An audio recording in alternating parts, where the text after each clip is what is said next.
this moment, 109 treasured human beings are being held hostage by Hamas in Gaza. They are Christians, Jews, Muslims, Hindus, and Buddhists. They are from 23 different countries. The youngest hostage is a 1-year-old red-headed baby boy, and the oldest is an 86-year-old mustachioed grandpa. Among the hostages are 8 American citizens. One of those Americans is our only son. His name is Hirsch. He's 23 years old. And like Vice President Kamala Harris, Hirsch was born in Oakland, California. Hirsch is a happy-go-lucky, laid-back, good-humored, respectful, and curious person. He is a civilian. He loves soccer, is wild about music and music festivals, and he has been obsessed with geography and travel since he was a little boy. His bedroom overflows with atlases, globes, maps, and National Geographic magazines. On October 7th, Hirsch and his best friend, Honor, went to a music festival in the south of Israel. It was advertised as celebrating peace, love, and unity. They also went to celebrate Hirsch's 23rd birthday.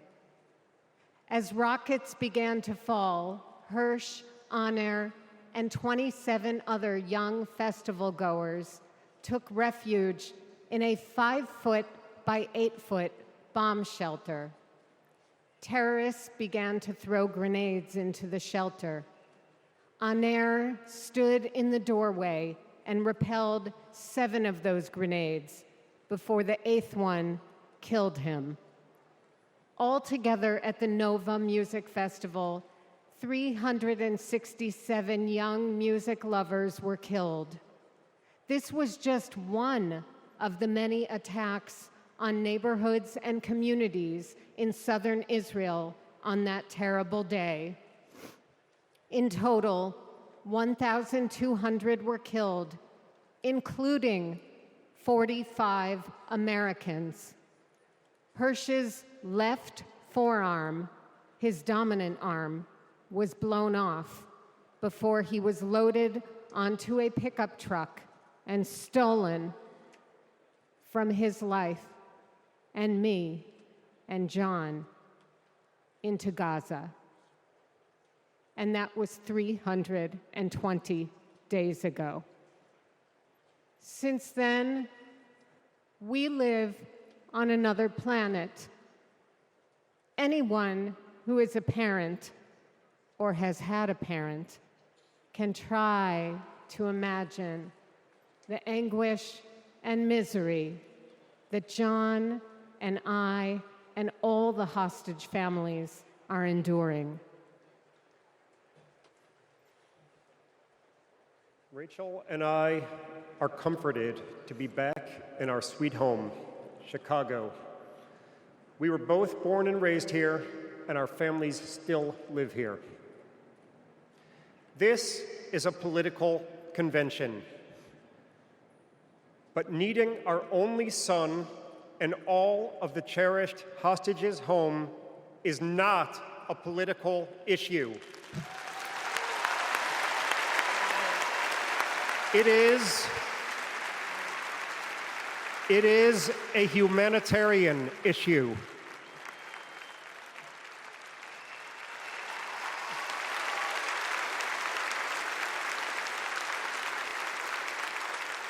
The families of the American 8 hostages meet every few weeks in Washington. We're heartened that both Democratic and Republican leaders demonstrate their bipartisan support for our hostages being released. We've met with President Biden and Vice President Harris numerous times at the White House. They're both working tirelessly for a hostage and ceasefire deal that will bring our precious children, mothers, fathers, spouses, grandparents, and grandchildren home, and will stop the despair in Gaza.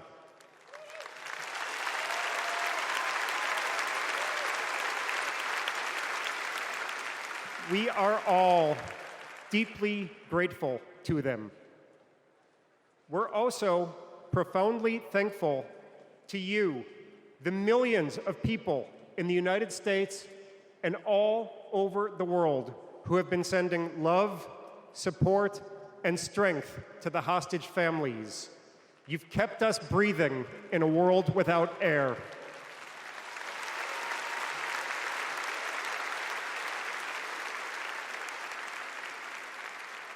There is a surplus of agony on all sides of the tragic conflict in the Middle East. In a competition of pain, there are no winners.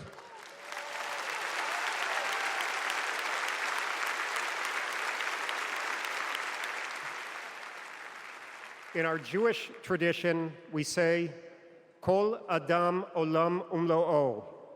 Every person is an entire universe. We must save all these universes.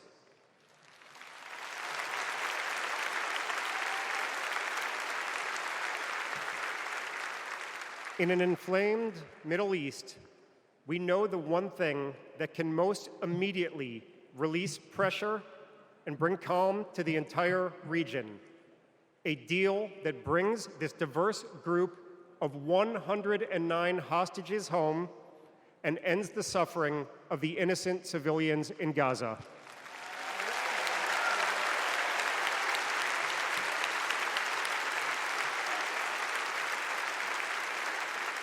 The time is now.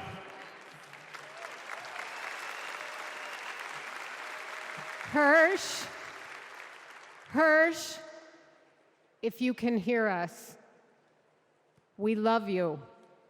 Stay strong. Survive. Bring them home.